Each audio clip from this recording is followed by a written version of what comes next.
discuss we're going to discuss Gilgul, aka reincarnation of the soul. It is a topic that is not hardly ever discussed, but it is the center of everything of Torah.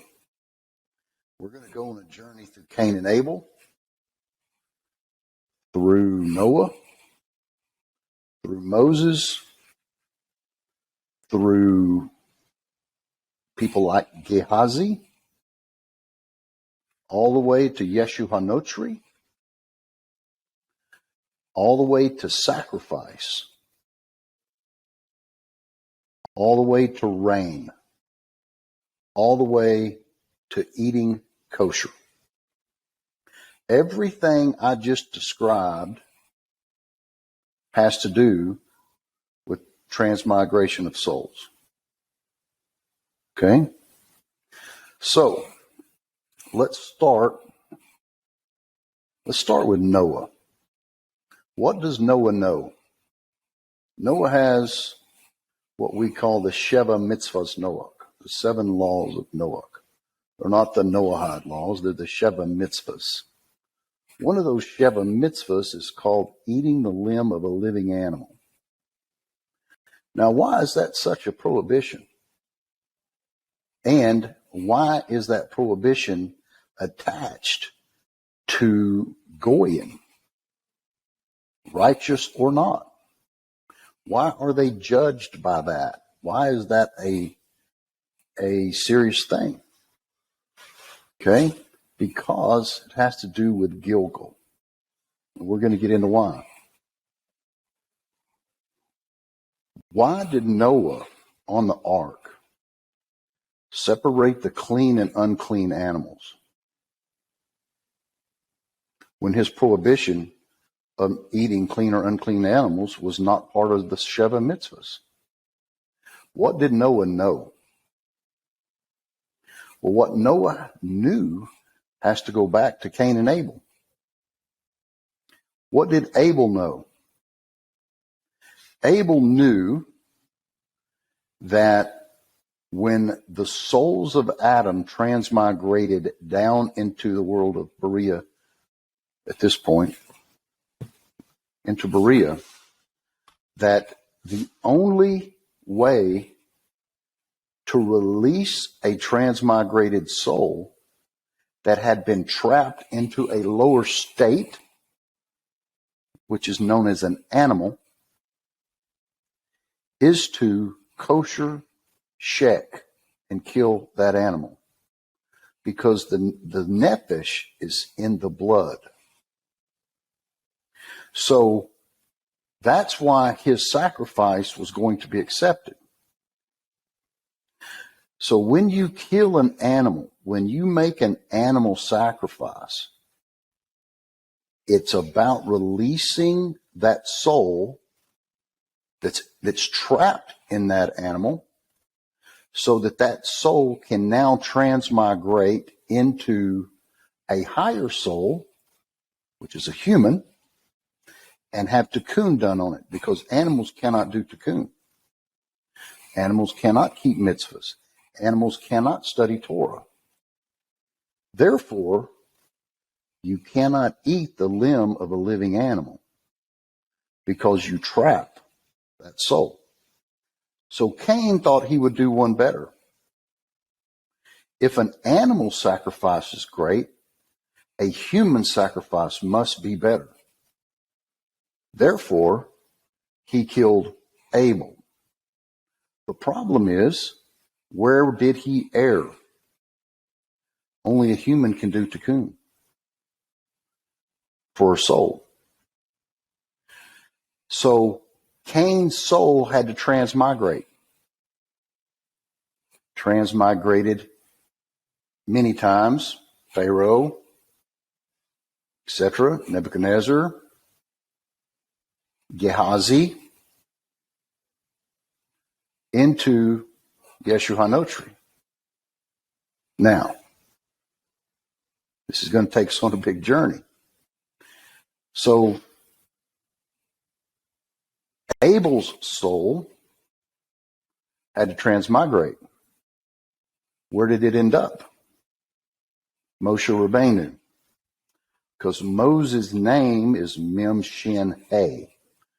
The Mem is Metatron, the S is Sandalphon, and the He stands for Hevel, or who we know as Abel. So what did Moses have to do? He had to execute justice on Cain. It was a turn Cain. Now, soul. Yeah. So one of the nephesh of Cain transmigrated into the Egyptian that raped the Jewish woman. Moses killed him with the name of God. That did tikkun for the nephesh. The ruach of Cain transmigrated into Korach. That's why Korach failed. But what Korach did was the tikkun for that soul. And the neshama of Cain transmigrated into none other than Jethro. And Jethro, because he had the higher soul, was able to do tikkun for Cain. Now the nephesh of Cain, and so most gerim, most righteous non-Jews of the nation, are like Jethro. Now, we know that the story of the son of the Israelite woman is the nephesh of Cain. The story of the Israelite woman that came against Moses was banished and wound up being killed. His soul transmigrated into Yeshua HaNotri. So, and Gehazi, who came against the prophets, Elijah, his soul transmigrated into Yeshua HaNotri. Now, what happened? The backside, because Cain has to kill a human. What do they have to do for Yeshua HaNotri? They have to have a human sacrifice and drink the blood. So that's communion and everything else that the... That's right. Which, therefore, is partaking in that transmigrated soul. Whether you say it's spiritual or physical or not, if it's a spiritual thing that you're doing, it's worse than the physical thing. So when people were, when Abraham was told to sacrifice Isaac, it's not called the sacrifice of Isaac. It's called the binding of Isaac. Because he was binding up that guvarot, because Isaac is guvarot. And God told him, I will provide a sacrifice, which he did. So Abraham told Sarah, me and the child will go up and me and the child will return, which was exactly what happened. Because Abraham knew you can't kill a person. Well, let me go back to what you were just saying about, Christians and the communion and the blood and the Gilgul of Cain. So that means the Christians as a whole body is a fractal Gilgul of Cain. That's right. Okay. So what do we see in today's society? Tattoos. Who was tattooed? Cain. Part of the tikkun of Judaism, part of the mitzvah, is do not put a mark upon your body, because the mark upon your body is an indication you are from the side of Cain. Okay, and now it is everywhere. It's the latest, greatest thing. It's the oversoul of Cain showing back up in the end of days. Now, what happens? Everything, when the Jews would sacrifice an animal, it was to release that entrapped soul. That's what it's for. So if Jesus had to be sacrificed, that means his soul was an animal soul and was trapped and had to do tikkun, which means he is lowest of low. Means he's an animal, not even a person. That's why human sacrifice was forbidden. Because that means he didn't do. That means, by definition, he didn't do any tikkun. Well, I've read there's one opinion, or there's several opinions that I know in Rabbi Bar Sadok's new book, Behind the Veil, he talks about in the third temple there won't be animal sacrifices. That's the evolution of service to Hashem is through prayer. And that's the way it was always supposed to evolve. The reason there was animal sacrifice in the first and second temple was to reflect the religions of that time so that people could understand and engage with their creator the way they saw the world around them. It's also part of the soul. So there's a story in the Talmud. It was Passover. And what do they do at Passover? They sacrifice a lamb. And these, paraphrasing here, these two rabbis were sitting there talking about this sacrifice, and this lamb, goat, whatever you want, kept coming up to this rabbi wanting to be sacrificed. And they said, oh, we need to sacrifice this lamb, or this goat here, because Rabbi so-and-so's soul is trapped in it, and we have to release it for his tikkun. So it's all tied to rain. It's all tied to rain, and it's all tied to famine, and it's all tied to Noah separating the animals. Because it has to do with elevation. Because all the souls have to be tikkun and have to be elevated. So when the souls fall to Gilgul, the more rain you have, the faster the Gilgul. Because the rain produces grass. The animals then can eat the grass. And then the faster they eat the grass, the faster they grow and they reproduce so that they could be used for a sacrifice by the human and eaten by the human, not the blood, but the animal.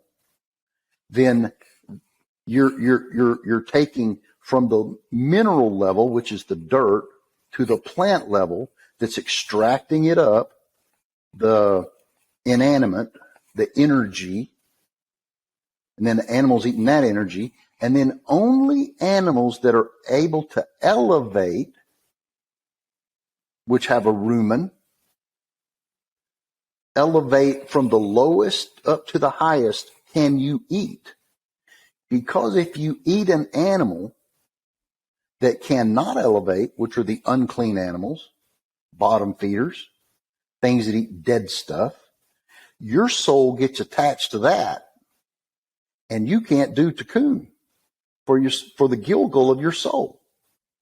So as you're eating clean things, as you're able to sustain your body, then your soul you can't have an impure body, then you got an impure soul. Because the actions reflect the spirituality. So as you're elevating all that and that is going up, then you can do tikkun on that soul. This is what Noah knew. He separated clean and unclean. Well, what about a vegetarian? Well, How do they elevate? maybe a vegetarian doesn't have to do anything with that. Maybe their soul doesn't need that, From the right? animal, from the nefesh From aspect. from the aspect, maybe Okay. they are on the lowest level of inanimate nefesh. Maybe they are not in the world of neshama or in the world of ruach. Maybe they're just the bottom of the barrel. Depends on whatever that soul needs. Okay, What needs to be rectified?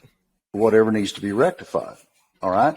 So now the first thing Noah does when he gets off the ark, make a sacrifice. The first thing Jethro does before Moses goes up to get the commandments, they made a sacrifice, korban. Okay? So everything so back up a little bit. The more it rains, the faster this happens. So when there's famine in the land, you have to leave that land because it slows down the Gilgul, which means it slows down the rebuilding of the body of Adam. Right? So they always left when there was famine in the land because It halts production. that's right. It halts production in the Gilgul. And they're trying to rebuild the body of Adam. So you see it on the front side and you see it on the back side. You have to be able to see it from both sides to understand what's going on. Now you completely understand Baal worship and human sacrifice and Satanism and Christianity and why they have human sacrifice, because they're not interested in tikkun, on the soul. They're saying, oh, no, the tikkun, the forgiveness or the repentance is done through that. I don't have to do anything. Well, see, that's the opposite of Torah. Torah says there's these things you have to do. And so this is a part of the Sheva Mitzvahs Noach. You can't eat the limb of a living animal.